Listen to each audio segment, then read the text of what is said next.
ఏదో మాట్లాడాలని రమ్మన్నావు. సిద్ధు, నాకు తెలుసు, దీన్ని ఆపేయాలి. టై కట్టుకుని ఆఫీస్కి వెళ్ళే జీవితాన్ని తిరిగి మొదలు పెట్టాలి. సంతోషంగా జీవించాలి. అదే నేను చెప్పాలనుకున్నది. నీ జవాబు నాకు కావాలి. జవాబు కావాల్సింది నీకు కాదు రూపా, అది నాకు తెలుసు. ఫెలిక్స్, ఫెలిక్స్, నీ అటెంప్ట్ ని అభినందిస్తున్నాను. బట్ నీకు కూడా తెలుసు నాకు వేరే దారి లేదని.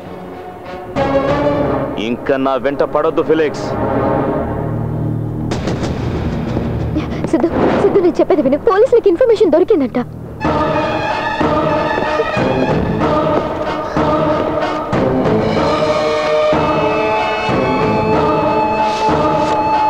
ఇదిగో ఇది చూసావా?